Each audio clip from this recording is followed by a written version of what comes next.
Magandang umaga sa inyo lahat. Alexander Lexter Jules. Mag-update na naman tayo sa inyo about sa nangyayaring giriara naman ng bashers at ng followers ni Mama Entrata sa mundo ng showbiz. Yes mga kaibigan, as I have expected, etong basher talagang ginawang basehan ang speech ni Maymay when she said nagpasalamat siya kay Miss Jade Richo and binati si Miss Jade Richo ng kanilang first year anniversary together, as si Miss Jade Richo nga yung kanyang voice coach na kung saan nagpalabas ng kanyang talento sa pagbirit. When she said thank you to Miss Jade Richo, it was about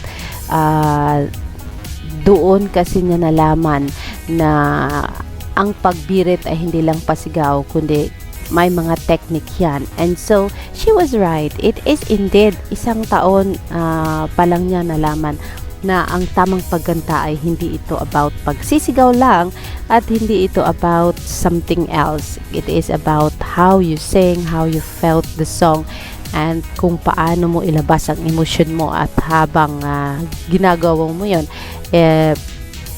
binibirit mo at the same time ang kanta. So, yeah, may mali ba doon bashers kung ang tamang pagkanta at ang tamang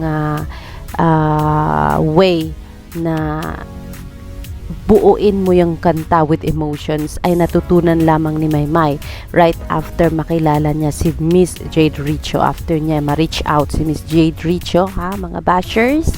Is it really a big deal na sabihin ni Maymay yun na kung saan ibinigay niya ang credit kay Miss Jade Richo, kasi si Miss Jade Richo ang isang dahilan bakit naging hit ang kantang Ama Kabugera? Kasi sa dami ng kinanta ni Maymay, it is this first time na nakatanggap siya ng recognition sa kanyang pagkanta, at it is this time na kung saan marami ang tumangkilik sa kanta niya nang dahil sa tamang pagturo ni Miss Jade Richo. Mali ba yun mga bashers?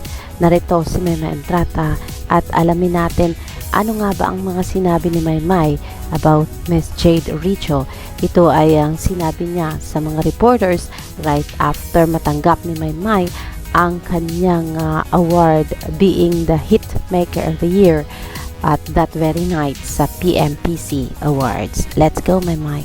Lalo na po yung pangalawa, hindi ko pinasal na makatanggap ako ng award. Siyempre po, especially po nung unang award po, no, related po kasi ito sa Ama Kabugera. Yun po yung pinakaunang award po ng Ama Kabugera. At siyempre, hindi lang po ako masaya noon. Talaan po ng buo po ng Ama Kabugera po talaga. Yun po, maraming salamat po muli sa PMPC Award, sa Wow Fiesta po, sa special award po na binigay nyo. Sobrang masaya ako. Puno-puno pa ako ng saya dahil nga po hindi lang po ito yung award na hindi lang ito award, at may mga nomination pa yung Ama Kabugera. Talagang nakakatuwa lang po na nagbubunga po talaga yung pinaghirapan po ng at nag-perform ka pa dun sa awards ayun night. po, opo, nag-perform ako dito sa PMPC.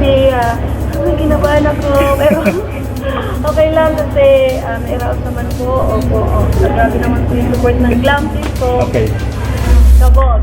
Thank you very much. May pinagbigyan imagine mo ba na Naman ako yan. na mare-recognize yung kanta mong which is sa commercial, trending, di ba?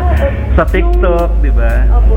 Siguro po yung first week po yata ng Ama Kabugera, lahat po talaga may pinipray po talaga na sana po kahit pa paano papasok po yung kanta. Tapos after po kasi nung wish band po, doon po kasi nagsunod-sunod po Tsaka yung mga tinitiktok po yung kanta Ama Kabugera. Ay grabe, mga Kabugera talaga sila. Ang gagaling nila, rumampa. Lahat na lang ginawa nila. Thank you po. Hindi dahil po talaga sa mga tao po na sumusuporta ng Ama Kabugera. Hindi dahil sa kanila, sila po talaga yung nag-break po ng kanta ngayon. Tsaka, alam mo, nakaka-proud po, no, bilang isang naging bahagi na din po ng OPM Music. Kaya, kinagagalak po talaga na malaking karangalan po na isa na po sa nakapag-share po ng sa OPM. May after nito, meron bang kasunod na single na lalabas sa inyo? Dahil sa success ng Ama Kabugera. Yes po, Miss Melba, abangan niyo po. Sabi ko sa shooter na disband po eh, na lalabas po yung second season po. Sana abangan niyo po. Sana po ay supportan niyo po ako sa MTV EMA. Sa mga hindi ko po alam po yata. Sana po ay Ano yung voting ba yun? yes po sir. Sige nga. Promote mo lang. Promote mo sila para i-vote ka nila. Supportan niyo po ako sa MTV EMA. Ano eh, Magabugera din yung ano. Best Asia. Ako po yata po no, yung category ko. Anong category? Hindi ako nagkakamali. Makabugera din po. Makabugera. Best Asia App daw. Yes, Wait, let's say so. Asia App. Ayun. Ayun. Ano yung taga natin? Big Asia App. Talaga na. Pero anong feeling mo, no, na yung kanta mo sumikat ng ganyang katikat? Na talagang may bigay sa'yo ng... Grabe talaga. Si Lord talaga yun, Miss Melba. Kasi hindi naman po talaga sa kanya siya. Talaga magbibigay siya ng weight po eh kapag talagang pinaghirapan mo yung isang bagay talaga. Alam mo talaga mabubuha po yan eh. At syempre ginamit niya yung mga tao po na sumusuporta sa akin, yung mga nagtitiwala po sa akin na may bigay po itong kanta na ito para po may bahagi sa mga kasaya sa ating mga kababaihan. May ka ba? Kasi syempre sumikat ang gusto yung unang kanta mo. Ngayon may bago kang Pressured ba na malagpasan?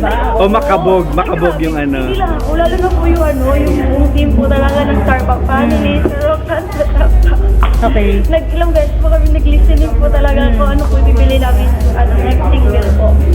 Marami lang mga fans mo nakakami sa'yo sa TV, sa television or sa movie, sa umarte ka uli. Meron ba tayong dapat abangan this year or next year? Ngayon po mag-style ba? Mag-focus po muna sa istorya ng musika po. Po nahit po yung Ama Kabugera, when po yung susunod po natin po. Ang ganda ng speech mo kanina, sabi mo, parang antagal bago ka nakapag-train, nailabas mo yung amang kabugera na yan, di ba? Paano yung naging process mo nun? May trainer ka, di ba? May coach ka. Pag nito po, last year ko lang po talaga alam paano talaga po kumanta. Kahit pa paano po hanggang ngayon po tuloy-tuloy pa rin naman po yung session ko sa kanya. Hanggang ngayon po talaga, pinipalangan po talaga ako. Ma-improve pa po yung boses ko po.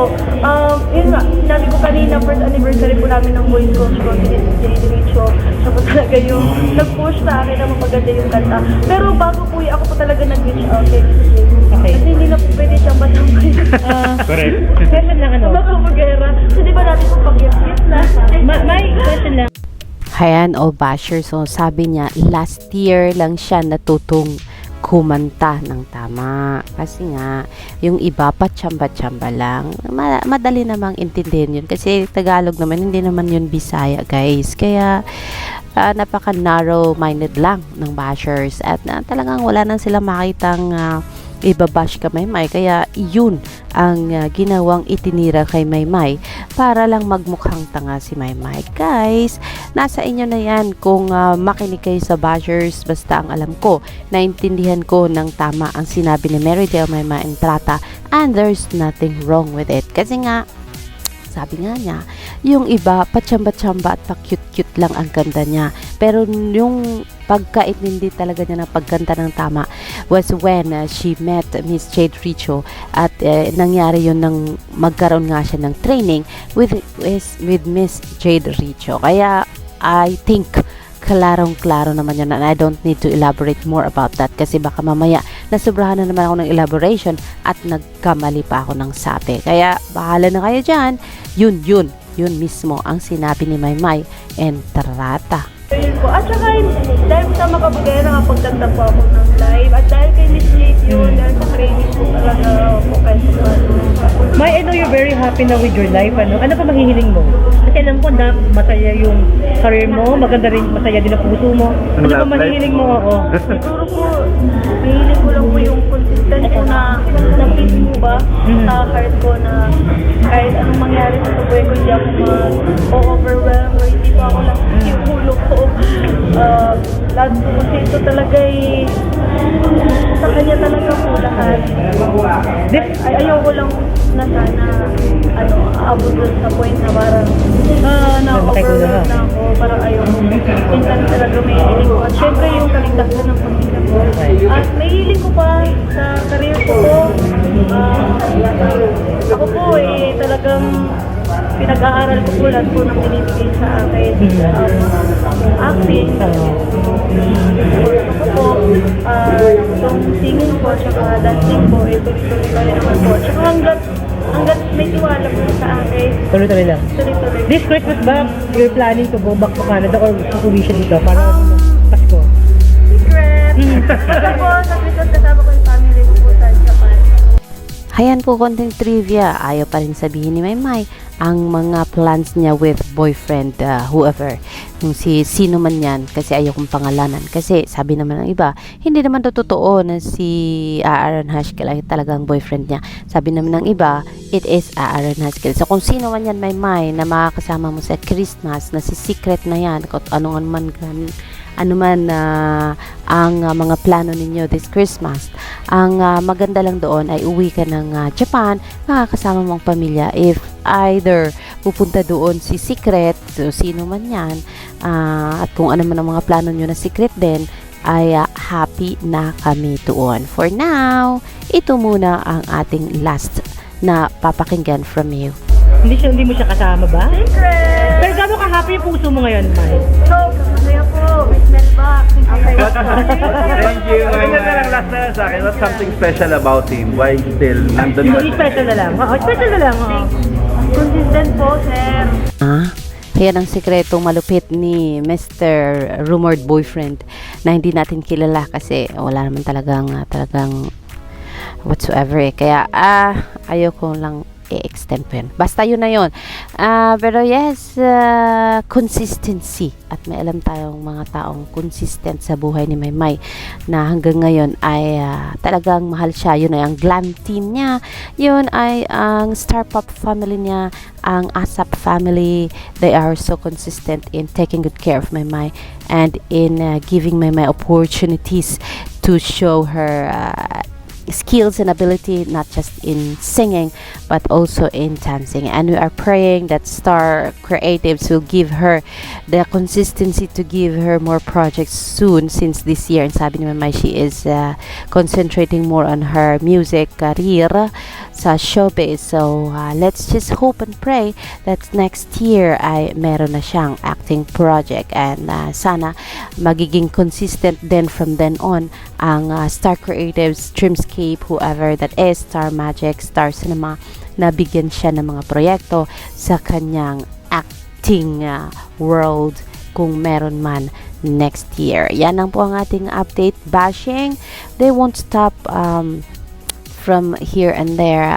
They will be part of May's growth sa show business. So, let's just accept meron talagang bashing. Ang ating bantayan lang ay wag masyadong below the belt ang bashing para hindi naman masaktan si Maymay, kasi we know so much that she is reading every now and then yung mga posts sa Twitter, and sana hindi siya maapektuhan at ang kanyang confidence dahil of course maapektuhan din from there ang kanyang mga performances. Alexander Lex to Jules, yan lang muna ang ating update. Magandang umaga po sa inyong lahat and happy Saturday. I will see you for more later. And yes, stay safe everyone and stay happy.